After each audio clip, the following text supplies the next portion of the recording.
Good morning, everyone. Morning. Morning. Morning.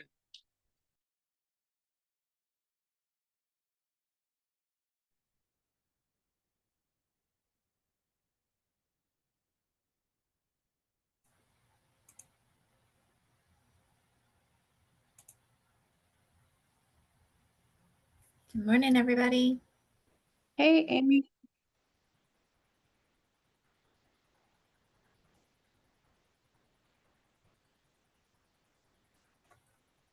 Hey, Amy. I'm home with the kiddo today, so I'm just going to be on mute. That's fine.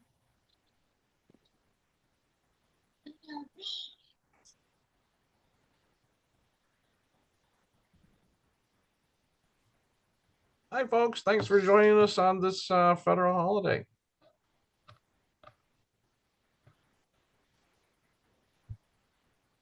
All right. It is 11 o'clock, and I think we have everybody here but Paul. Hi, Amy.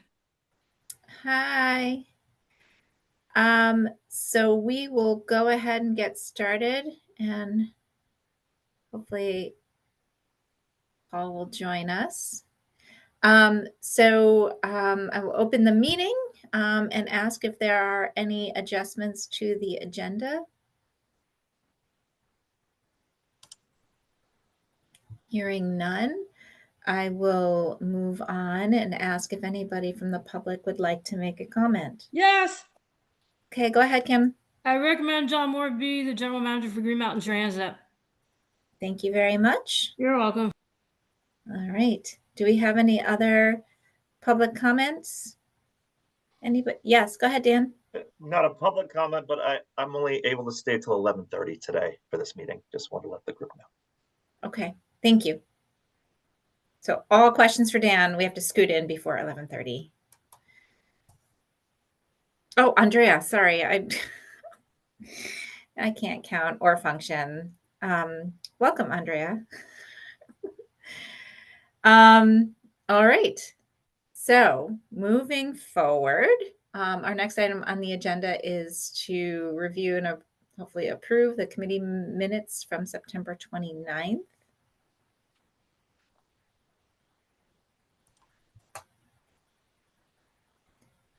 Bob? Motion to approve the minutes. Thanks, Bob. Do we have a second? I'll second. Thanks, Susan. Any further discussion? All those in favor, please say aye. Aye. Aye. Any Aye. opposed? Go. Any opposed or abstaining? Awesome. All right, we are good to go. So now we get to jump into the meat of the meeting today and really start talking about service planning priorities. And I have 80 million screens and things opened. So I just want to read through kind of what, well, actually, Clayton, I'll toss it to you for you to set it up for us better than I could stumble through. Sure, no problem. And so with our 15 minutes allotted today, we got a mishmash of items related to our work. The first of which is going to be an action item that's coming out of the triennial review. It was identified that we did not have a definition for a major service change, and so we're going to be Chris has some draft language that we'd ask this group to recommend to the full board. We're going to go over some of the items that was mentioned previously. And here we got Paul joining. At our last meeting, when we talked about the rural prioritization, we agreed that at our next meeting, we would continue with the discussion, and Chris will continue to walk us through some of those items. And so without further ado, I'm going to turn it over to Chris, and he will get us through the topic. Awesome. Thank you, everyone.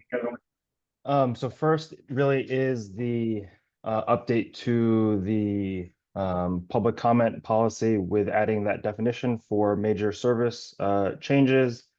Primarily what FTA cares about is ensuring that we have some sort of quantitative assessment of what a major service reduction is. We have had this policy since 2009 and have gone through multiple triennial reviews with the existing policy. It has not been flagged, but the auditors did flag it this time. And so in working with AECOM to look at a couple of different other agencies and how they define what a major service reduction is, there's really sort of two key ways to look at it. One is either looking at it as a reduction of hours or a reduction of miles. A lot of the work that we do, particularly when it comes to the money piece of it, is related to hours of service. And so in the draft that I provided, or Clayton provided to the leadership committee, what we're recommending is doing a twofold approach to this policy update. So one is defining a major service reduction as a loss of service on a particular route by 25% of revenue vehicle hours, or 10% system-wide. And so what that does is essentially for any major changes to a particular route, or if we made a bunch of smaller changes that didn't quite hit that 25% threshold, that we would also be required to do the existing public comment policy that we do have.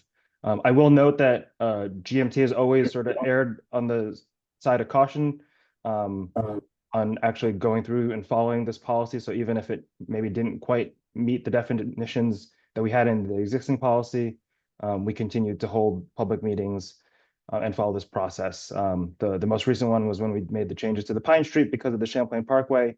That technically didn't need to follow this policy, but we wanted to do that and make sure that the public was aware of everything in there. And so I'll stop there and see if actually, before I continue, one potential amendment I wanted to change with this is from what was drafted is just adjusting the percentages. We had 25% for a route and 10% overall system-wide. In calculating some of the numbers, I wanted to shift it to 15% for a particular route and then 5% for system-wide. Given that we had a lot of reductions over the past year, one of the things I wanted to ensure is like for the Montpelier link or the St. Albans link, 25% would not have hit that threshold. So I just wanted to make sure that, say, if we needed to cut a particular trip on that, that we were at least going to hit this threshold and ensure that we were going to follow the policy, the public comment policy for those changes. And so I just wanted to adjust those to bring the bar down a little bit lower for that. So I'll pause for a second and see if there's any questions on this policy update. And my hope is actually before you go, Paul, I'll just mention my hope is we really don't have to use this policy because between now and all the work that we're doing on a new rule on service prioritization, that will also include an update, a full update to folding this policy into that. So I think this really is to ensure that we're meeting all the different items that FTA had in their audit. Chris, I didn't have a chance to check myself, but does this conflict with the 10-hour rule policy that I think is in our bylaws? So I might hand it over to Clayton on the 10-hour rule related, the 10-hour rule is related to the charter, but I might hand this over to Clayton on that particular question. So I don't believe that my understanding is the 10-hour rule was suspended in 2019 and has not been reinstated. I don't recall the suspension. Do you have that in the minutes somewhere? I see Jamie's. We can find that, Paul. So the board voted to suspend the 10-hour rule during the next gen implementation because the service changes were wholesale. And it would have caused major confusion when we were trying to implement the next gen changes. And there was never a vote to re-implement the 10-hour change or the 10-hour rule. Yeah, but I can find that. I recall, Clayton, when we met with Essex, we talked about the 10-hour rule in dealing with their loss of service. So maybe we should not have mentioned that 10-hour rule in that context. I think that there's my memory of that situation is that we were sort of using that rule as a guide as opposed to having it be an actual requirement. And so I think that it would be reasonable when we had a situation where it would apply that that we would want to, work with that particular municipality, even if it wasn't spelled out in our bylaws. I would hope we would have a consistent rule that we can use in all circumstances. So I hope that we can make that happen going forward. So let's just double, triple check the 10-hour rule, what we did with it since memories. Well, we all know about my memory, and let's just double check. The 10-hour rule has less to do with public input as it does with municipal assessments, but to make them aligned would be nice. Or to make sure that they don't conflict, I should say. Okay, Susan, was that your hand up? Yeah, I had a couple of questions. So thanks, Chris. Yeah, I'm kind of happy to hear that you're revising those estimates downward a little bit. I was curious about how that metric would scale across the range of revenue hours that our different routes have. So this makes me feel a little bit better about that. But I did want to get some clarification on the sentence that follows the first definition under the major service change. It says that this shall apply to both increases and decreases in service, the establishment of a new route, or the elimination of an existing route.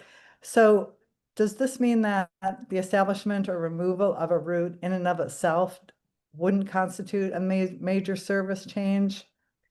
So we have, there's Are really, they tied to those other criteria? yeah, so we have sort of two policies that, relate to service changes. This particular one is focused on fare increases and service reductions. It was recommended to put the service increase as well. We do have the other policy, which is the new service planning policy, which has a couple different pathways depending on if the funding is grant funded or it's unrestricted funds that are funding this route, or I'm blanking on the third category. And there actually isn't any sort of hour trigger in there, but there's always a public comment period as part of any new service. And so this is really just helping to tie the two together.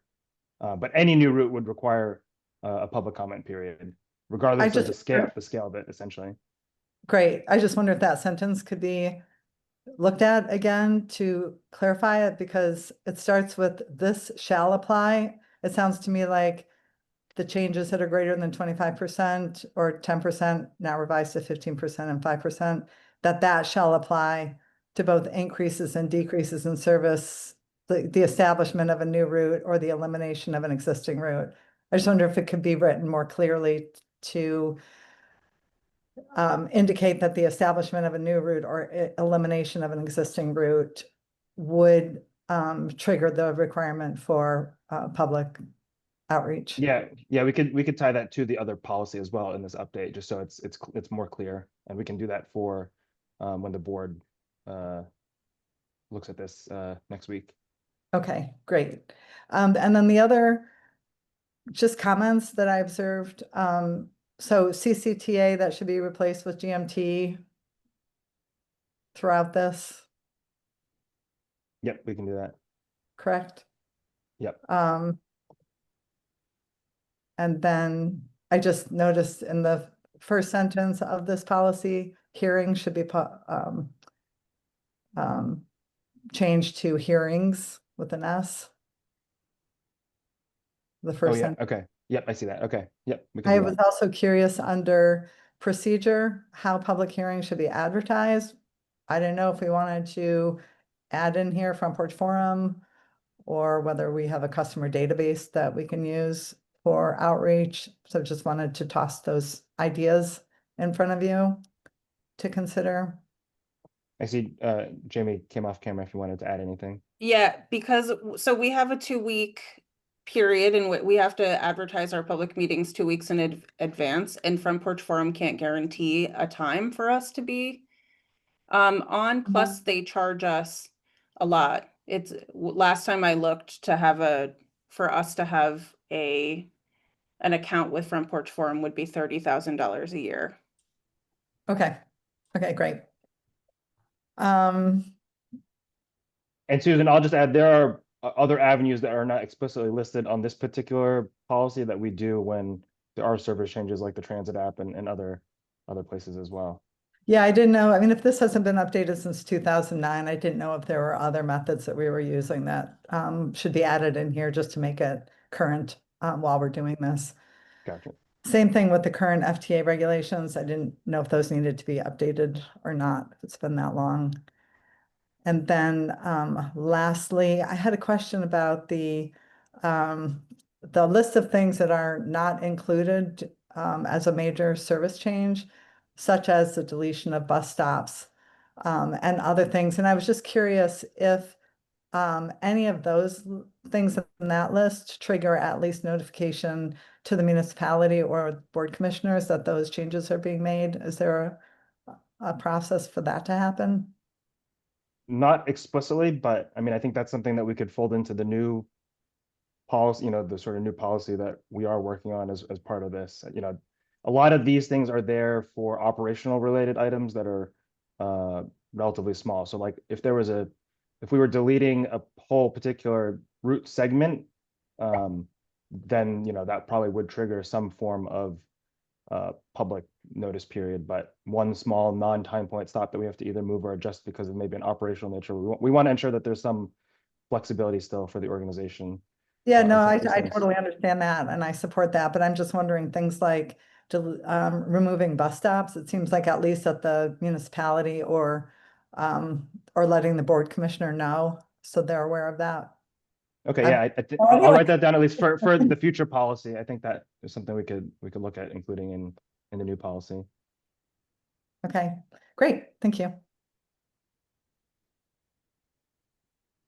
So I guess the question that I would have is that which of these changes need to be made into the policy before we recommend it to the full board next week, and which will we incorporate into the new rule on service prioritization?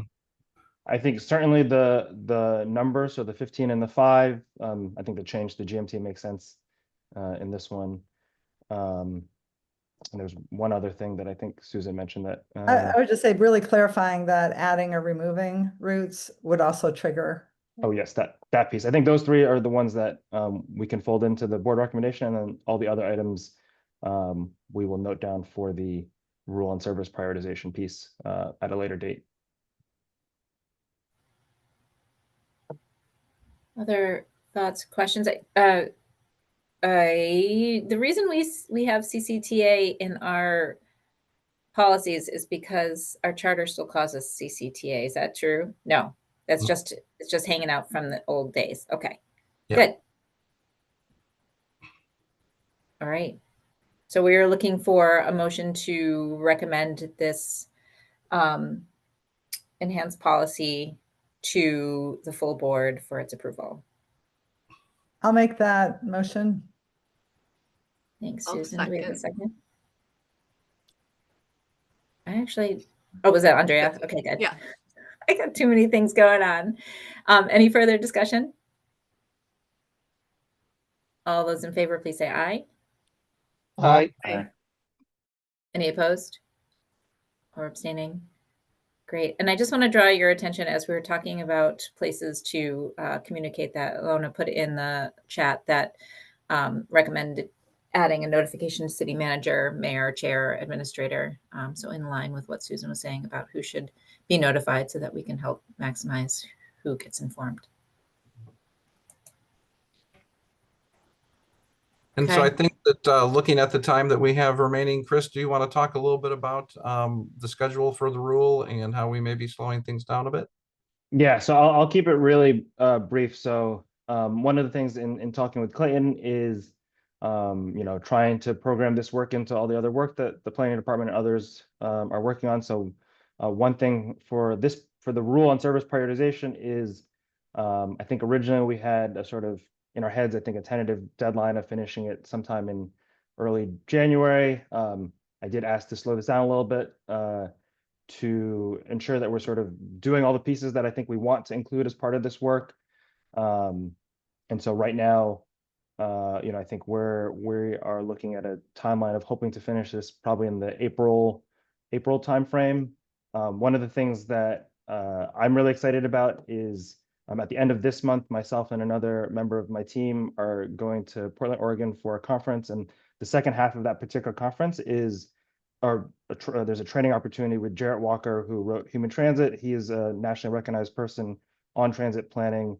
So hoping to use some of that time out there. That was what sort of the basis at the beginning of our service reduction conversation we did for the survey that we put out.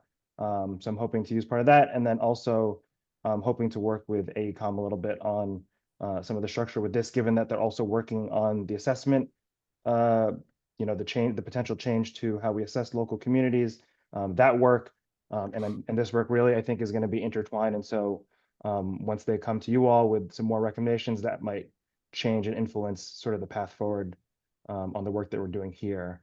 And so necessitating just slowing down a little bit on this particular rule change or new rule. Thoughts? I would certainly love slowing things down and getting a better chance of getting them right than speeding forward without all of the, our brains in gear. So I'm totally okay with that. Just wondering, does that put us are we making big decisions without having gone through that process or finished that process in a slower timeline? I mean, I don't think that we'll have any big service decisions to make by then. Okay. And unless something, changes pretty drastically with our funding situation. Okay. All right. Great. If I could just make give you a little bit of feedback for you to consider moving forward. Chris, I did spend some time looking at the information you sent after our last meeting. So just to give you some response to that, I just wanted to share that I really like the way the Next Gen Transit Plan outlined the principles for service design. I thought that was really helpful. So just to give you that feedback as we move forward, thinking about our own document. And then the other thing was you had in some of the information you provided, you had identified a decision point for us on whether to use a formulaic approach or a principle-based approach. And I just wanted to let you know that I'm unclear about the differences between those two approaches. So as you move forward, if that's something that you're still looking for feedback on at some point in the future, just wanted to let you know that at least I'm not quite sure what the differences are there. So. Actually, no, I think, yes, we certainly will still be looking at that. That is going to be a key decision point still for this. And I think that's part of the reason for slowing down is to really provide as much information as possible on how to get to that decision. Okay, great. Thank you. All right, so we're going to move on to the board rural resolution. Clayton. So thank you, Amy. And so part of our roadmap of activities to do this fall is to provide the GMT Board of Commissioners input on the rural transfer. And it seems very long ago, even though it was only 2 months ago that we had a retreat at Main Street Landing. It almost seems like a different lifetime. But folks may recall that at that meeting, we had identified items that we wanted to encourage RCT and TVT and VTrans to consider with the rural transfer, and put it on our to-do list to have a resolution that would come out this fall. And so what I wanted to do for today was just to let you all know that it's my expectation that in 2 weeks from now at our next leadership meeting to have a draft resolution. One of the things that I was going to start with the items coming out of that retreat. And then I was going to, as much as possible, have phone calls with our definitely all of our rural commissioners, to make sure that I understand the items that they would like to have considered. And at least the urban members of our leadership team here as well, to make sure that I grab the areas of concern that you may have. And so I wanted to just let you know that these would be happening in the next 2 weeks.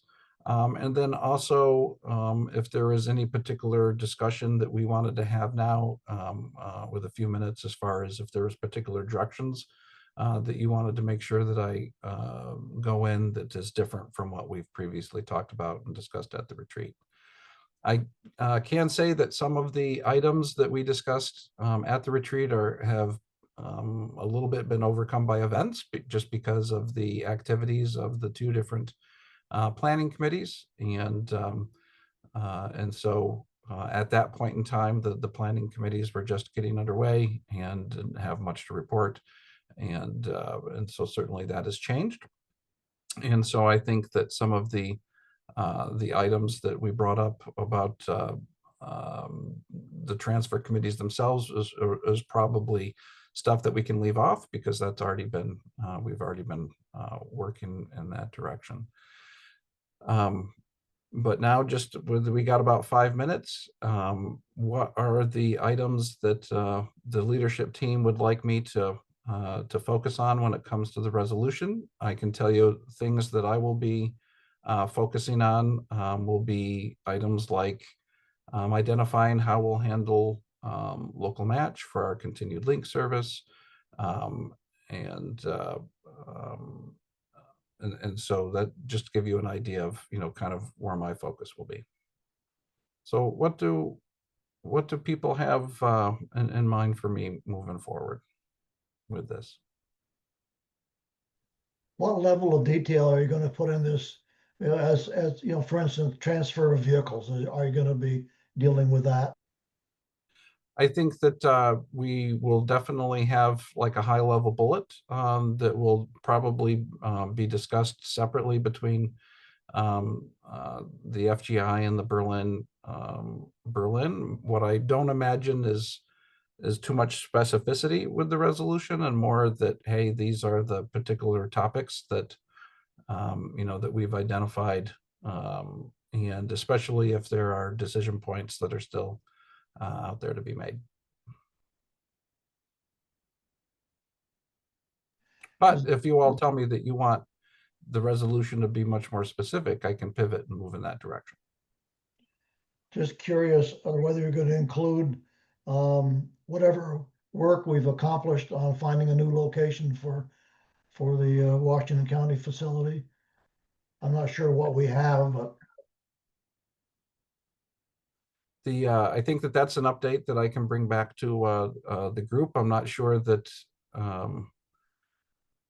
certainly having a bullet or a resolution line that you know, identifies the need makes sense to me. I can tell you that TVT is very much in agreement with that, and so I think that that will be more us adding to the chorus as opposed to you know, identifying something that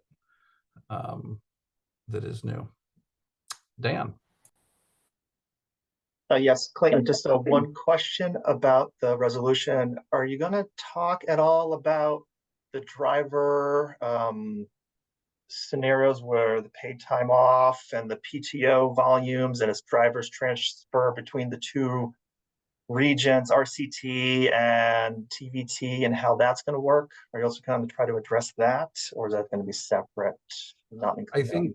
I think that there may be a recommendation, but again, knowing that this is sort of non-binding and is just our recommendations, I suspect that there will be a bullet that will read along the lines of that transferring employees will, you know, have the opportunity to, you know, transfer as much of their CTO as possible, or, you know, something along those lines, as opposed to you know, a specific, just because I think that if we get into specifics, we may get into the, you know, the challenges of what we can and can't do.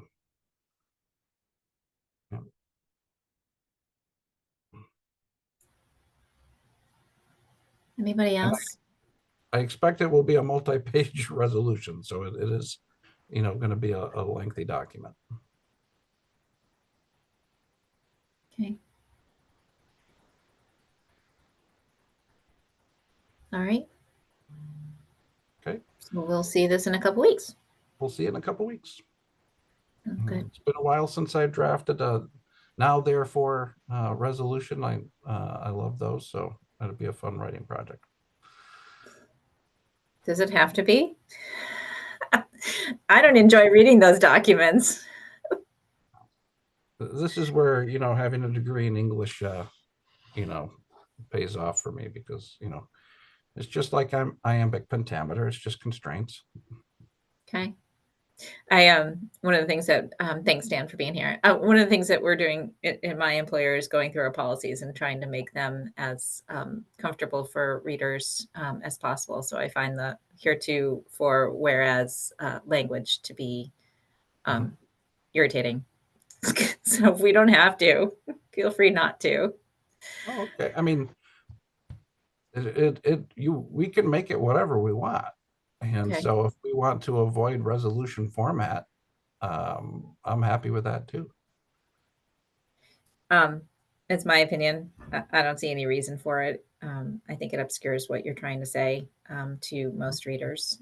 That's my opinion. The others may think the formality of that has a weight and a meaning all by itself, but that's my thought. Does that mean no whereases too, Amy? Yep. No, all caps whereases. I was so excited for this. I'm not sure the reason why we would just document anything in that language, but that's okay. I'm not a formal, I'm more formal than many, but not that formal. So I'll let you. Yes, go ahead, Austin.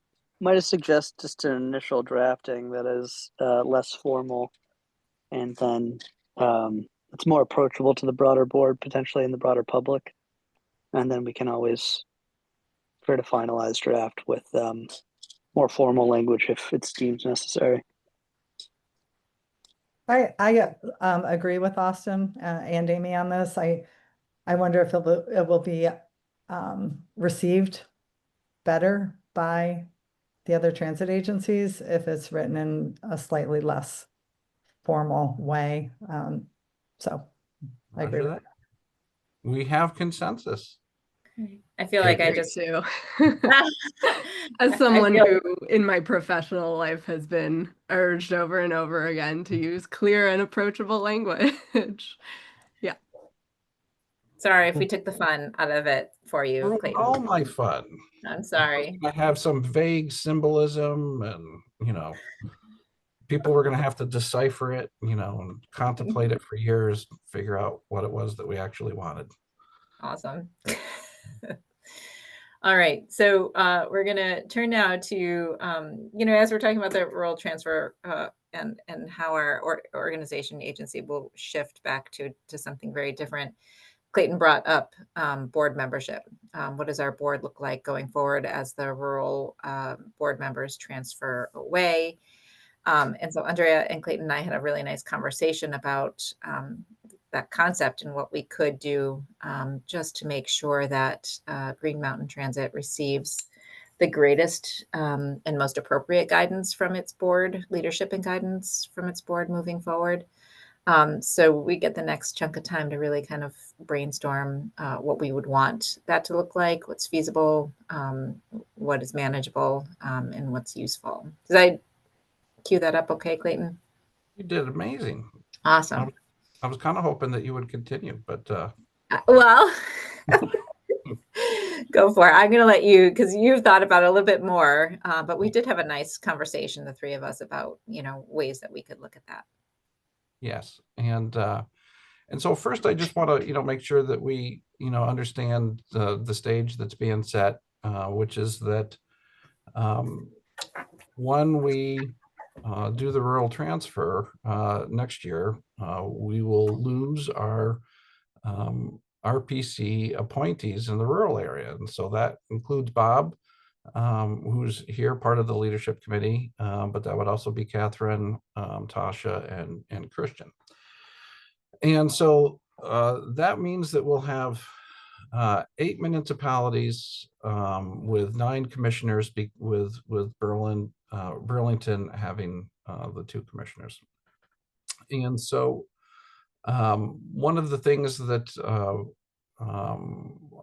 I wanted to bring up is that just as we sort of made some amendments to the to our statute in last year's T-bill, I think that now would be a good opportunity to make some amendments here. And looking at board membership, there's several areas that I think would make sense for us to at least talk about, and then perhaps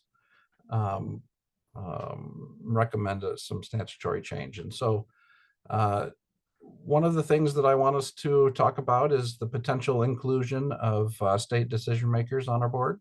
The next thing is how we want to handle the fact that we'll still be providing service to Montpelier and St. Albans when it comes to board representation.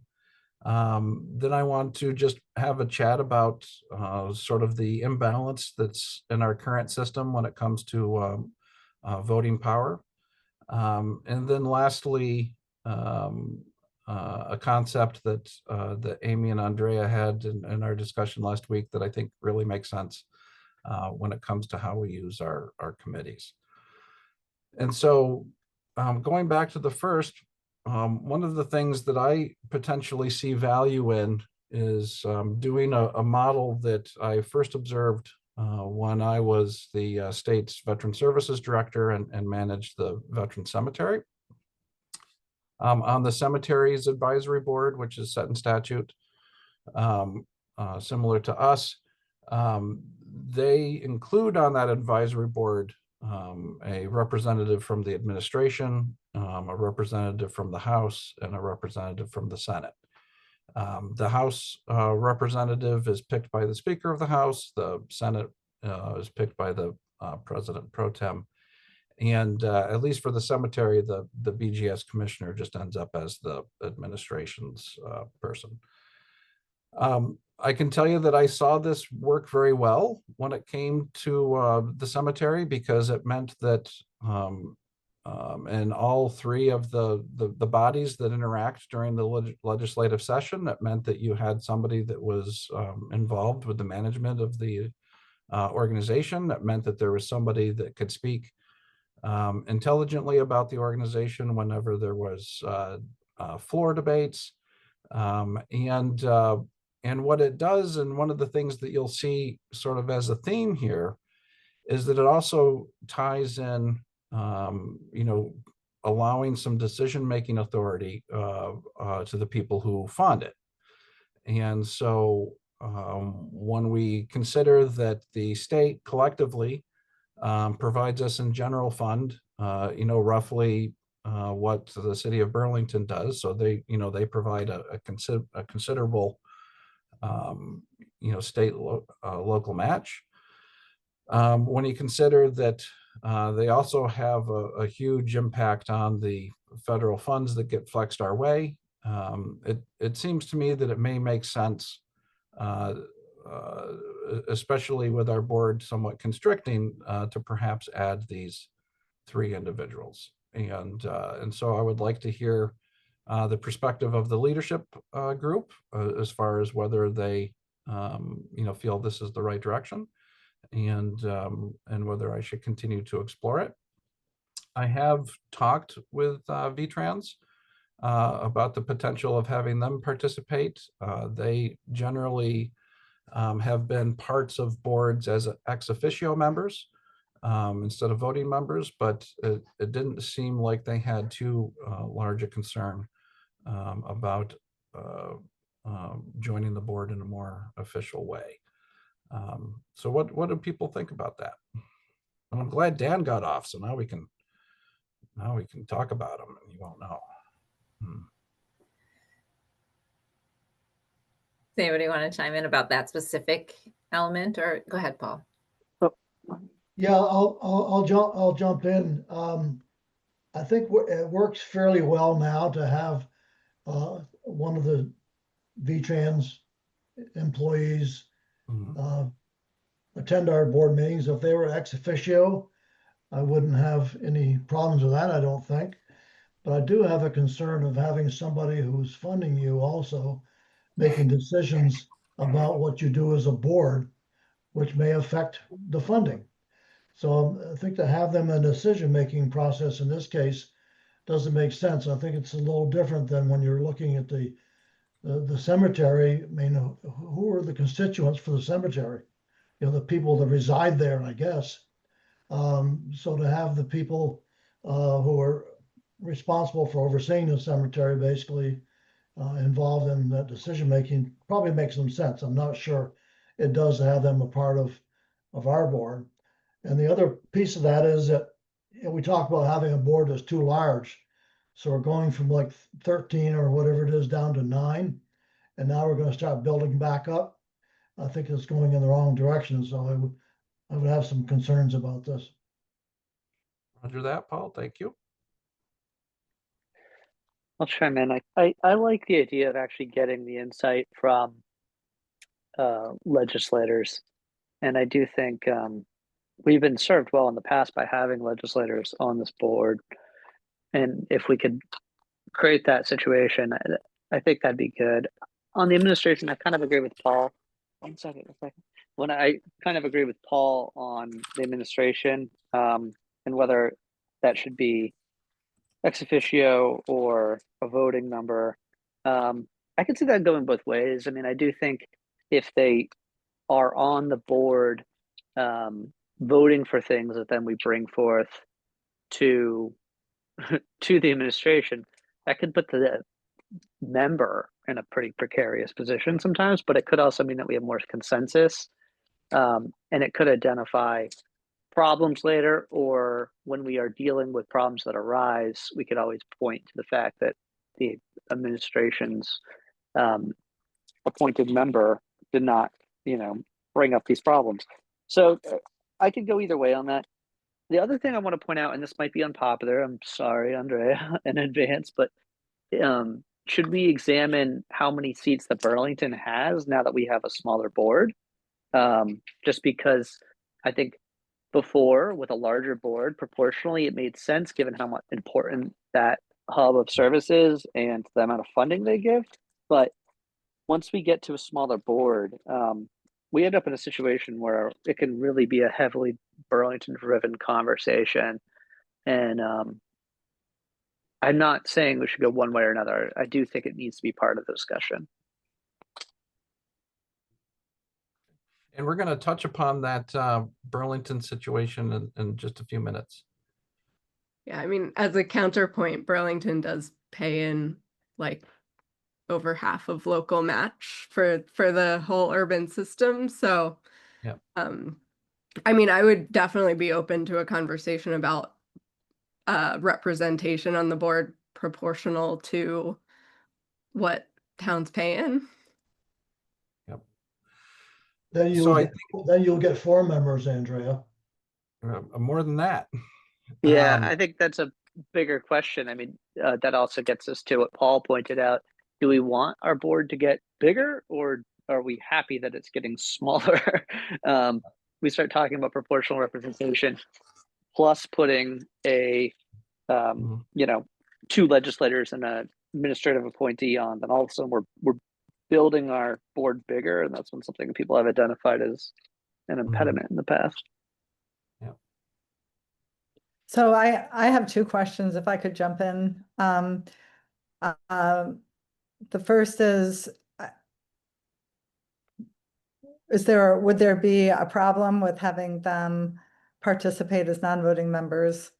And then my second question, which is kind of unrelated, is the idea that the board has been too big. What problems have been brought up about that? Because I haven't heard about that. So kind of 2 separate questions. But the first one about the legislators holding non-voting positions, what would be the concern about that as a way forward? I think that I'm going to jump in and expand it to not just legislators, but also the administration. And I do think Austin hits the nail on the head that if VTrans is part of managing GMT, it's going to be a lot harder for VTrans to carry on their sort of, you know, I'll just, it's a public meeting, but you know, my perception is that VTrans has not always been a great partner for GMT. And I think that by being responsible for GMT, by being on the board, they're going to have to take votes. I think that that is going to be very helpful for us, especially when we've seen situations where we've done what VTrans has asked, and then 6 months later we're being punished for making a decision that they later, you know, disagree with. And so that's why having an ex officio member that doesn't vote, I don't think actually helps us. And I would say it would be, you know, all or nothing. And the same with the legislators? I think so. You know, I think that they need to, you know, they're contributing funds and should have a sense of ownership, you know, with the vote that their funds provide. I'd add that legislative ex officio members might just create a problem in that they have a lot of time obligations, and just show up to something you can't change or vote in might put our board meetings to the bottom of their priority list, and send them to places. And so then we really would just get the logistical challenges of the board, them being on the board, without the benefits. Okay. No, I That's think helpful. And as far as, I'm sorry, just as Yeah, far go as ahead. size of the board, because that seems to be an issue for some, and I'm curious what the problems have been with the size that we've currently been. I don't will have say an that- answer for that either. Go ahead, Clayton. I can tell you that, you know, when you look at decision-making boards, they tend to be much smaller. And so I think that there has been a recognition that our board is rather large. And I think that, you know, we've heard at these meetings sometimes that the board has had a hard time making difficult decisions. I believe that, you know, that the larger the board, the less accountability for each individual board member. And so I actually think that a smaller board is going to be more nimble and is going to be more likely to make decisions that need to be made in a timely fashion. I think having legislators on the board is problematic. I think in the past, it's been coincidental that we've had both board members that have become legislators and board members. Yeah, I guess in both cases that I can think of, that's exactly what happened. But to have a legislator on the board, who are they representing and what is their interest? You know, we're really trying to serve the constituents of Chittenden County in this case. And I'm not sure that the legislators would have that much interest. Now we'd have to pick people there from Chittenden County, which may be problematic from the rest of the legislature looks at Chittenden County askance at sometimes as being all too powerful. So I'm not sure that's a great idea. I mean, I just think wanna- that, oh, sorry, Amy. I think that Nope, go ahead. dynamic is a little bit at play broadly on this board, because we are all representing a municipality, but also, you know, the fiduciaries of GMT. I don't think I said that word right, but I think there's sort of always going to be that sort of split obligation, and I don't know that that's a bad thing. I do also want to bring up a question of just back to the board size question. I think the smaller the board, the less able we are to sort of stand up committees that have a quorum. I think we already are struggling with that, and so I wonder, you know, I think that's probably a part of this conversation, you know, what role we want the larger board to play versus what role specific committees have, and do we want to keep the same number of committees going forward? Because I think with a 9-member board, that's going to be really difficult. And one of the things that Amy and Andrea and I discussed last week, which was the last topic for today, and I know that we're we're going to be exceeding our time limit here, which is that having committees be populated by both commissioners and non-commissioners. And so I think that that would be where we would be able to expand our board when it comes to the input that we receive, but yet keep the decision-making of the full board level somewhat smaller. And so this is where I could see, you know, like having a representative from CATMA on a committee, and you know, having representatives from various you know, rider groups or employees, you know, and giving them an opportunity to participate.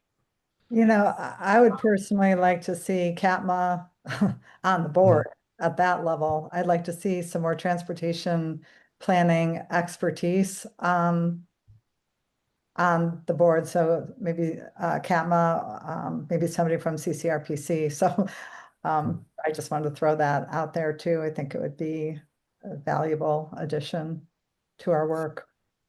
Well, Yeah, I think it that's doesn't. what I was going to say. What's that? Go ahead, Clayton. Was that, oh, Austin, who was that? Who spoke? Yeah, I was just gonna say, I think it doesn't have to be necessarily like a smaller or larger decision. I mean, I think about my board, my day job. I mean, we have an extremely large board, but we've also, via our bylaws, we vest a lot of decision-making authority within an executive committee that is elected by the board. And you know, it could be a larger conversation about, you know, if we want to broaden the board, get more voices in the door, get more perspective on committees, we could just lay the groundwork by which, like, we start having more of the core decision making being done by member municipalities, and then including in the committee work that's recommended to the board other votes. I would say it's not just to broaden perspectives, but also it sounds to me like to make sure there's better two-way communication happening, so that our state leaders are involved in conversations about where we're headed. And yeah, that's like a huge advantage, I think, to what Clayton is bringing up here. And I would say also just better connection with our regional planning commission, and CATMA would be really beneficial in the same way. All right, this topic is running out of time. There is a question from iPhone 5, and I don't know who that is. So if they want to unmute and let me know. That was me. All right, thank you. Yeah. I appreciate that question. It is something that we've talked about before in needing that, making sure that the folks who are on the board participate and fulfill their responsibilities. So I appreciate that we have talked about that, and I think we'll be going forward with that. Amy, I'm gonna, yeah. Our bylaws does to require people to attend. If they miss 3 meetings in a row, they can be asked to leave the board, and we've never enforced that. Okay, so the answer is yes, and we have just started talking about the need to act because we're missing voices, and that's not fair. I will say that you know, there's other ways to do this, and I talked about what Susan brought up is, you know, do we have the right expertise at the table? Or position representation. So we could keep it the way we have it. We could kind of revise it and say we want a person whose expertise is this, a municipal representative, a blah blah blah representative, and we could do it by position. So we have some options to discuss. I don't know if all are palatable, but so we'll keep coming back to that. Well, I do have a follow-up question then. It seems like there is a desire to reduce the size of the board. So since there is a rule that says if you miss 3 meetings consistently, shouldn't now be the time when you start enforcing that rule? Yeah, no, I hear what you're saying. I don't know that there's a universal desire to reduce the size of the board. But it's a rule, correct? It is a rule? Yep. Rule or, yeah, I guess. I don't know. I would have to look at the language. So wouldn't it be appropriate to enforce that rule then? I hear what you're saying, and I appreciate you bringing it up. Thank you. Maybe on that issue, the people that are paying the support for, which are our municipalities, the people that are on our board represent the municipalities. So if we were to ask a person to leave, then the municipality would have the right to appoint a new representative. Correct. So it's not to make wouldn't make our board smaller, it might make it more effective. Yeah, thanks. I appreciate that's a great answer to that specific question. I see Ilona has a question, and then we're going to move forward. Thank you, Amy. So I just wanted to say, I think I'm one of the people who's concerned about the size of the board, because I do feel it's difficult for the board to have a conversation on difficult issues, which pushes the conversations into smaller committees. And while it's useful for smaller committees to vet issues and do research and, you know, work through things, it can be very important for the committee, for the board as a whole, representing all of the municipalities, to engage in some of the issues. And that can be harder when there are many different members. I'm wondering, I understand that however communication has been happening with our funders has not been as effective as may have been desired to date. I wonder if there's an opportunity to have like a larger advisory council or something that allows that communication to take place. I agree that even if you're a legislator, it does not mean that you will attend meetings, as we see some from some of our existing commissioners who are not attending meetings, even though they are appointed. And so that we are missing that whole communication with that municipality, for example. So I think from my perspective, having an effective board of commissioners that has good substantive conversations is good for the overall policy and strength of the organization. But I also agree that there is more opportunity for communication with some of our funders, and that there are probably resources in our community that we're underutilizing. Great. Thank you. And yeah, no, I appreciate it. And for time's sake, we're going to leave it at that. This is an ongoing conversation, and we are kind of at the beginning of it. So thank you. There's a lot to take in and to think about. Our last item on our agenda is a personnel matter, in which we'll continue reviewing the general manager position and contract and related items. So in order, we don't need a finding to go into executive session, but I do need a motion to move into executive session to discuss that, and an identification of who beyond our board and alternates will join in. And actually, I'm not sure that we need anybody in besides us. We started talking about this last time, and I'm not sure if anybody has any opinions.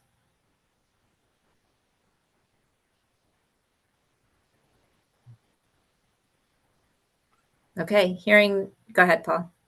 I just would move we go into executive session to discuss personnel matters and to invite Clayton.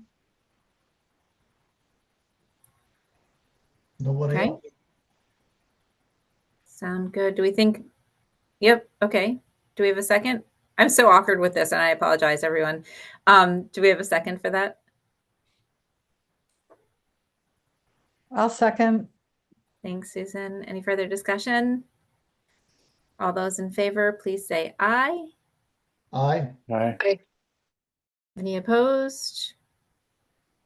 Okay, so at 11:58, we are going to stop recording and head into executive session. And I'll invite those GMT folks who are not.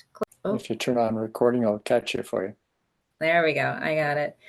We are exiting executive session at 12:11 with no action taken. Thanks to Paul's motion and Bob's second. And do we have any other business? Does anybody have any comments? I just have a question for Austin. Did you want to participate in the conversation with Clayton? Yes, Clayton and I have been going back and forth. Yes. Okay, so maybe I'll just try to set up a quick Zoom meeting and we could, or I'll ask, okay, I'll Sounds let you good. know if you want to participate. So be on the lookout. Yep. Okay, thanks. No further business. I'll entertain a motion to adjourn. So moved. Thank you, Andrea. Second. I'll second. Thanks, Susan. All those in favor, please say aye. Aye. Aye. All right. Thank you all for your brains and your time, and I'll see you soon. Have a good day. Thanks, Amy. Bye.